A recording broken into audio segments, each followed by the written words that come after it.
Assalamualaikum warahmatullahi wabarakatuh. Bertemu lagi dengan saya Dewi Masfufah dalam mata pelajaran Praktikum Akuntansi Lembaga. Pada video kali ini kita akan belajar tentang akuntansi beban dan belanja. Oke, yang pertama kita mulai dari definisi beban dan belanja.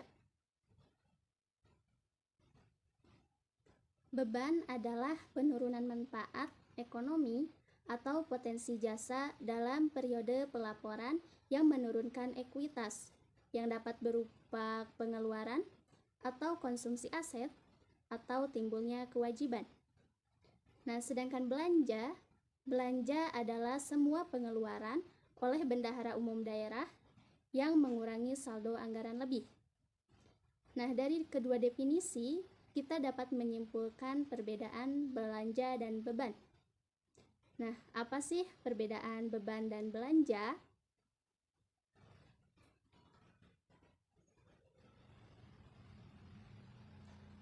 Oke, perbedaan yang pertama, beban diukur dan diakui dengan basis akuntansi akrual, sedangkan belanja diukur dan diakui dengan basis akuntansi kas.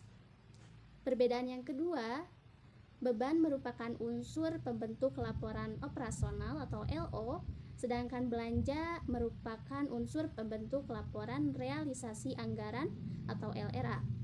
Nah, perbedaan yang ketiga, beban menggunakan kode akun 9, sedangkan belanja menggunakan kode akun 5. Selanjutnya yaitu klasifikasi beban dan belanja. Nah, kita golongkan menjadi 4. Yang pertama, beban dan belanja pegawai. Yang kedua, beban dan belanja barang dan jasa. Yang ketiga, belanja modal. Dan yang terakhir, beban dan belanja bunga, subsidi, hibah, dan bantuan sosial.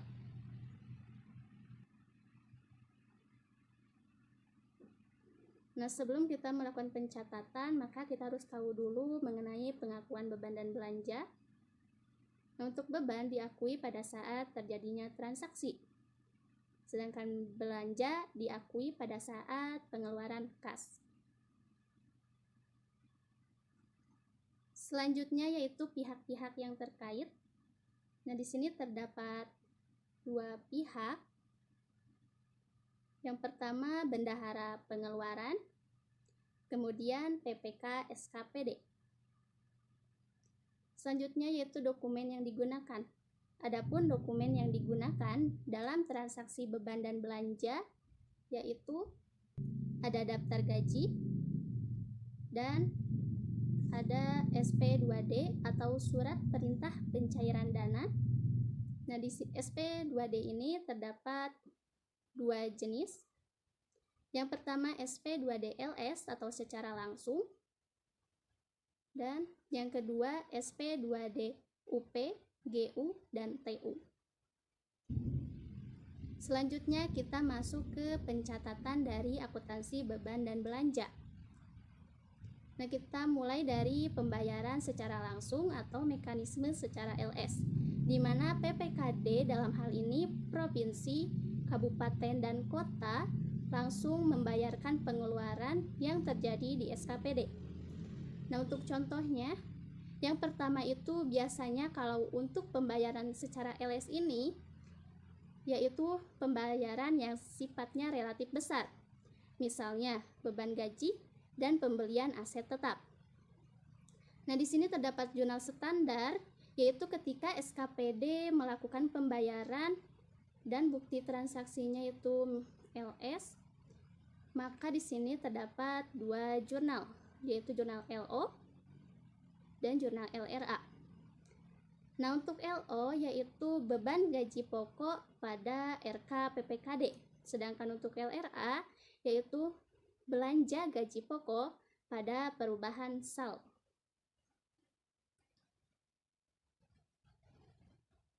Oke, selanjutnya yaitu mekanisme pembayaran menggunakan uang persediaan atau UP. Nah, dalam hal ini yang melakukan pembayaran pengeluarannya yaitu SKPD itu sendiri.